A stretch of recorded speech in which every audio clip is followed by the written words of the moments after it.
আসসালামু আলাইকুম বন্ধুরা, welcome back to my channel. চলে এসেছি আপনাদের সঙ্গে আরেকটা নতুন রান্না নিয়ে। আজকে রান্না করব মুরগির মাংস পাঁচফোড়ন বাটা দিয়ে। তার জন্য মাংসটাকে আমি প্রথমে কেটে বেছে ধুয়ে নিয়েছি, মশলাটাও করে নিয়েছি।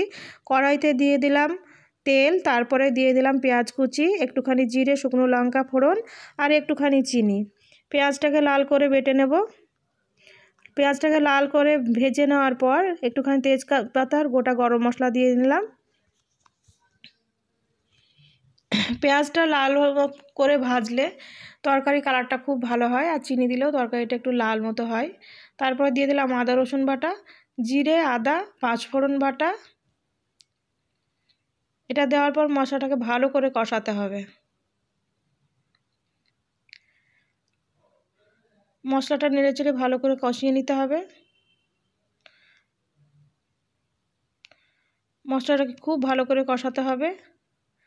তারপরে আমি মাঝখানে দিয়েছিলাম টমেটো আর লঙ্কা, শুকনো লঙ্কা বাটা দিয়েছিলাম, সেটা আমি দেখাতে ভুলে গেছি। এবার দিয়ে দিলাম হলুদ। হলুদ দেওয়ার পর মশলাটা আবার ভালো করে কষিয়ে নেব। আস্তে আস্তে ধৈর্য ধরে মশলাটাকে ভালোভাবে কষাতে হবে।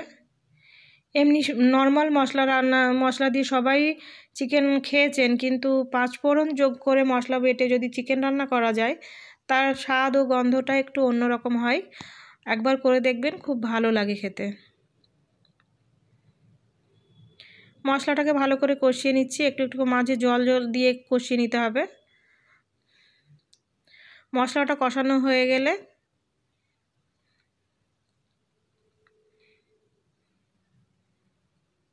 নুনটা একটু দেখে নিতে হবে। মশলাটা ঢাকা দিয়ে ভালো করে জলটা শুকিয়ে নিতে হবে।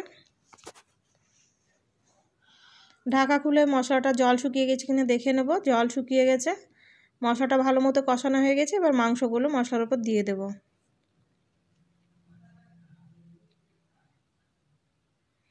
মাংসগুলো মশলার উপর দিয়ে ভালো করে নাড়াচাড়া করতে হবে।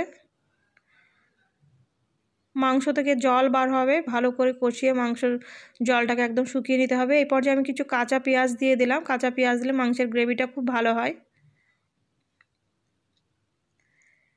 ঢাকা দিয়েছিলাম, ঢাকাটা খুলে নিয়ে দেখে নেব জলটার কি অবস্থা। জলটা শুকিয়ে এসছে প্রায়।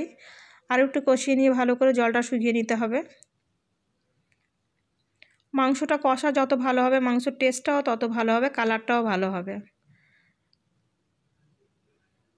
ঢাকা দিয়ে দিয়েছিলাম, ঢাকা খুলে দেখছি আর একটু জল আছে। নাড়াচাড়া করে ভালো করে কষিয়ে জলটাকে শুকিয়ে নিতে হবে।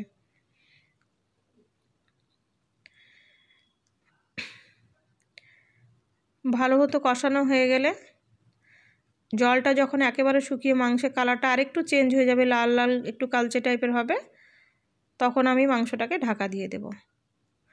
মাংসটা আমি আর একবার ঢাকা দিয়ে দিচ্ছি। 1 মিনিট মতো ঢাকা দেওয়ার পর আবার ঢাকাটা খুলে এবার দেখব। ঢাকাটা খুলে দেখলাম দেখুন মাংসের রঙটাও চেঞ্জ হয়ে গেছে, আর মাংসটা খুব ভালো মতো কষানো হয়েছে। মাংস থেকে যে জলটা বার হয়েছিল সেটাও শুকিয়ে গেছে। এ পর্যায়ে মাংসের ওপর আমি একটুখানি গরম জল দিয়ে দেব। গরম জল দেওয়ার পর মাংসটা ঢেকে দেব।